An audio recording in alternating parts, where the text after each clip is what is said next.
शुभ प्रभात, good morning. अभी हम लोग एक टॉपिक पर डिस्कशन करेंगे,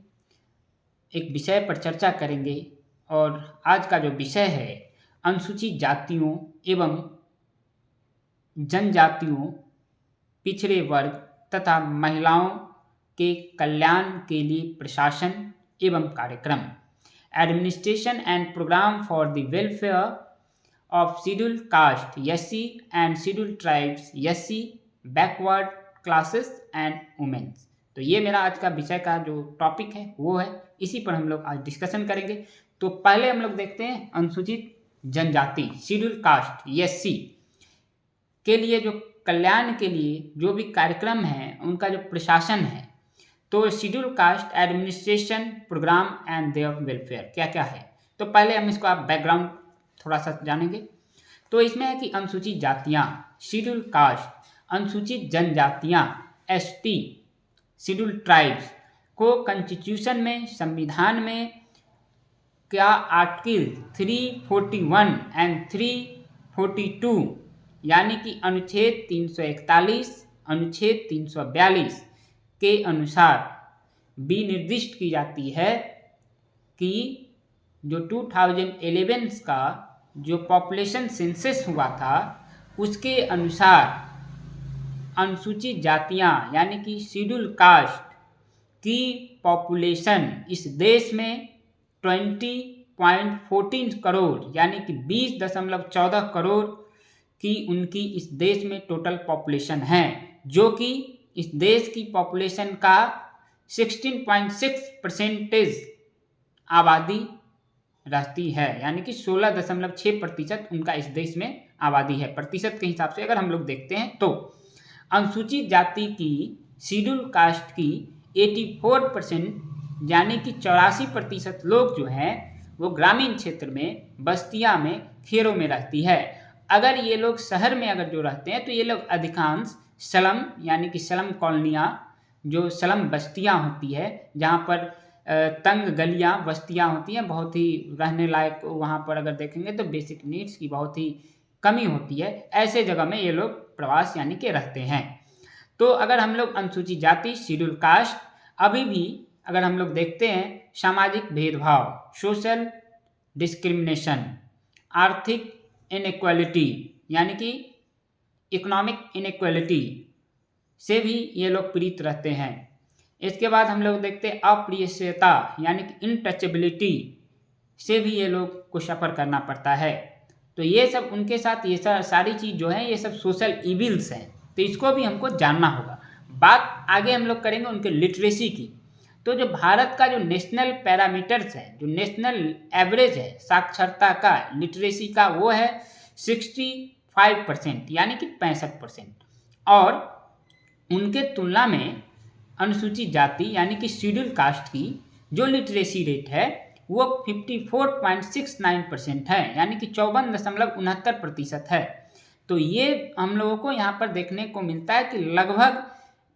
10% से ज़्यादा, एक बहुत बड़ा ये एवरेज होता है जो इसमें डिफरेंस है, 10% से ज़्यादा का दोनों में अंतर है, नेशनल पैरामीटर्स में और एससी के लिटरेसी रेट में। तो ये हो गया। और ये मुख्यतः मेजोरिटी पॉपुलेशन, एससी पॉपुलेशन वाले जो स्टेट हैं वो सबसे ज़्यादा, अगर कहीं भी एससी रहती है, सर्वाइवल है, जब उनका पॉपुलेशन है तो वो स्टेट है उत्तर प्रदेश,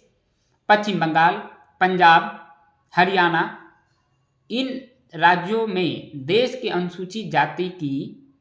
टोटल पॉपुलेशन का 53.63% यानी कि 53.63% जनसंख्या पॉपुलेशन यहाँ रहती है।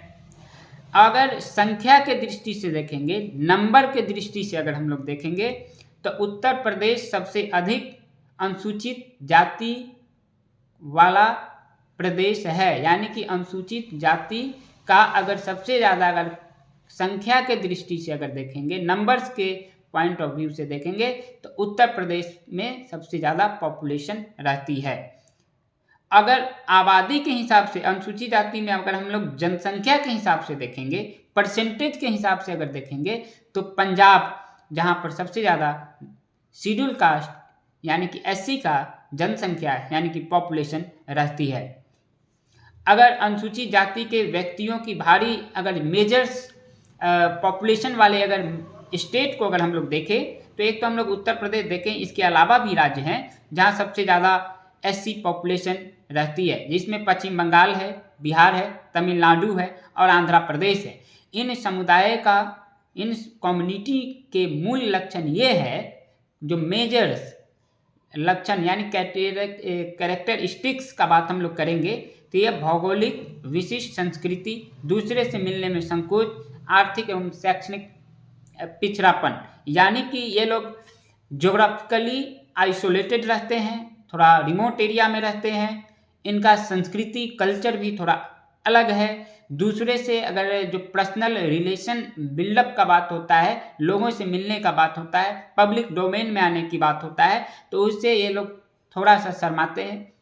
ये आइसोलेटेड रहते हैं। और दूसरा, और इनका और भी एक मेजर्स जो सबसे बड़ा चिंता का विषय भी है कि इकोनॉमिकली एंड एजुकेशनली, ये दोनों मुद्दों पर, ये दोनों पैरामीटर्स पर ये एससी यानी कि अनुसूचित जनजाति जो है वो बैकवर्ड हैं, यानी कि उनका पिछड़ापन इसमें दिखता है। उन लोगों को उन्नति की ज़रूरत है, राइजअप की ज़रूरत है, प्रमोशंस की ज़रूरत है, तो पिछड़ापन है। तो जब तक हम लोग ये सारे, एक तो सोशल इविल्स को कैसे हम लोग कम कर सकते हैं, कैसे ख़त्म कर सकते हैं, उनका कैसे हम लोग आर्थिक उत्थान यानी कि इकोनॉमिक प्रमोशंस की बात करते हैं, कैसे उनका लिटरेसी रेट्स को बढ़ा सकते हैं, तो ये सारे कार्यक्रम हैं। फिर हम लोग देखते हैं कि भारत के संविधान में, इंडियन कॉन्स्टिट्यूशन में अनुसूचित जाति जनजाति एससी एवं एसटी के हितों के यानी कि उनके इंटरेस्ट के सुरक्षा सिक्योरिटी के लिए क्या सेफ गार्ड है, क्या उसके लिए पैरामीटर्स है, क्या उसके लिए सेफ गार्डिंग किया गया है। तो हम लोग देखते हैं कि संविधान के आर्टिकल्स यानी अनुच्छेदों अनुसूचित जाति जनजाति यानी एससी एंड एसटी का जो भी डेवलपमेंट से सीधा संबंध है, यानी कि विकास से उनका सीधा संबंध है, वो आर्टिकल है 15(4) यानी कि 15(4), 16(4) यानी 16(4), 19(5) 19(5), 46 46, 164 164, 244 244, 2771 277 1, 331 331, 332 332, 334 339 और 342, ये कॉन्स्टिट्यूशन की 5वीं एवं 6ठी अनुसूची, जिसको हम लोग कहते हैं 5th एंड 6th शेड्यूल में ये चीज़ को मेंशन किया गया है। विकास की योजना प्रक्रिया का प्रमुख उद्देश्य को तत्वारिक आर्थिक विकास, कल्याणकारी सेवा, समान वितरण, संवैधानिक प्रावधानों के द्वारा लोगों को, विशेषकर कमजोर वर्गों को जीवन स्तर बेहतर बनाना। तो ये सारे चीज़ का जो इसमें प्रोविज़न किया गया है, उसका जो मेजर्स पॉइंट क्या क्या है, उनका डेवलपमेंट के लिए प्लानिंग करना, पहला उनका उद्देश्य होगा।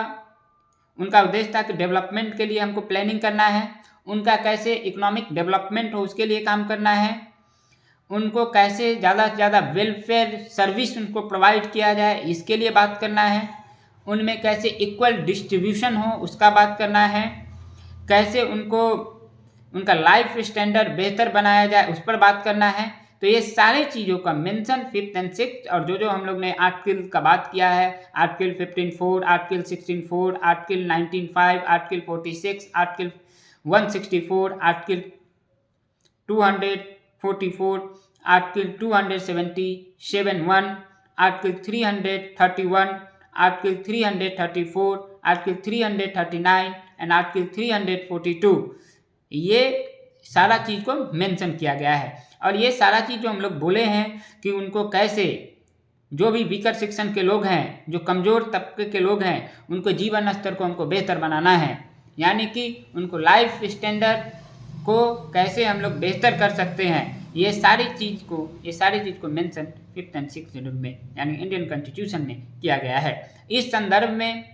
हम लोग देखते हैं कि आर्थिक क्षेत्रों में यानी कि इकोनॉमिक एरिया में, इकोनॉमिकल तथा समाज कल्याण सोशल वेलफेयर के क्षेत्र में संतुलित विकास यानी कि बैलेंस डेवलपमेंट प्राप्ति के लिए कार्मिक पंचवर्षीय योजना यानी कि जो हम लोग कहते हैं 5 ईयर प्लान के माध्यम से सावधानी पूर्वक यानी कि बहुत ही सावधानी से प्रयास किए गए हैं कि कैसे उनका ज़्यादा से ज़्यादा हम लोग डेवलपमेंट कर सकते हैं।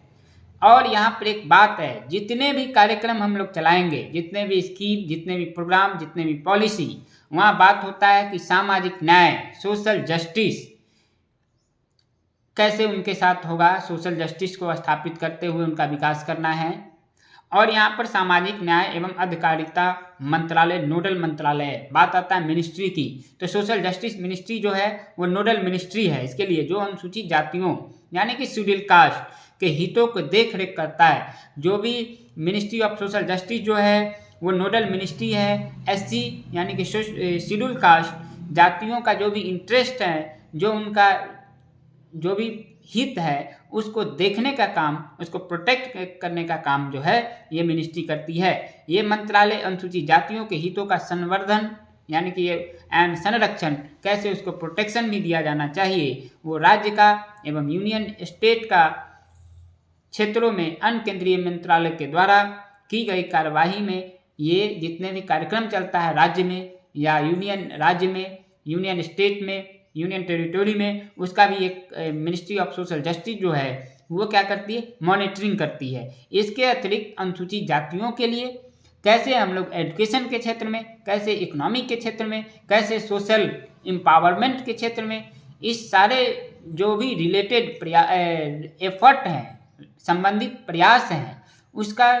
समरूपण के लिए कार्यक्रम का कार्यान्वयन करना, कैसे हम लोग उसके लिए वर्क कर सकते हैं। और कल्याण मंत्रालय जिसको हम लोग वेलफेयर मिनिस्ट्री कहते हैं, उसका जो इस्टेब्लिशमेंट हुआ था 15 सितंबर 1985, यानी कि हम लोग कल्याण मंत्रालय का जो गठन है वो 25 सितंबर 1985 को किया गया था। बाद में इसका नाम जो है सामाजिक न्याय एवं अधिकारिता मंत्रालय कर दिया गया, यानी कि सोशल जस्टिस मिनिस्ट्री के नाम से ये जाने लगा। मंत्रालय का कुल 6 प्रमुख मेजर्स क्षेत्र है, एरिया है, जिसके अंतर्गत ये प्रत्येक क्षेत्र में एक प्रमुख ब्यूरो प्रमुख होता है, जो भी इनका क्षेत्र एरिया है काम करने का। और उसमें हम लोग देखते हैं कि जनजातीय कार्य मंत्रालय का जो गठन है, जो भी जनजातीय जो भी ट्राइब्स का कार्यक्रम जो चलेगा, जो भी वर्क चलेगा, उसके लिए जो मंत्रालय का गठन किया गया है वो 1999 में यानी कि 1999 में सामाजिक न्याय एवं अधिकारिता मंत्रालय सोशल जस्टिस मिनिस्ट्री को विभाजित करके, इसका डिवीजन करके एक संबंधित और नियोजित तरीके से अनुसूचित जनजाति के लिए यानी कि एसटी के लिए सांकेतिक सामाजिक आर्थिक यानी कि सोशल एंड इकोनॉमिक, जिसको हम लोग कहते हैं सोशियो इकोनॉमिक डेवलपमेंट पर अधिक ज़्यादा से ज़्यादा सेंटर करके ध्यान देने के उद्देश्य से, डेवलपमेंट करने के उद्देश्य से ये मंत्रालय को स्थापित किया गया था। तो अभी जो हम लोग पढ़े थे ये इसका इंट्रोडक्शन है, यहीं पर इस टॉपिक को हम लोग समाप्त करते हैं। अगले टॉपिक में हम लोग देखेंगे कि इनके लिए संवैधानिक संरक्षण की बात करता है, तो कैसा इनका जो कॉन्स्टिट्यूशनल सेफगार्डिंग है वो क्या है, उस पर हम लोग नेक्स्ट टॉपिक में चर्चा करेंगे। तब तक के लिए बहुत बहुत धन्यवाद।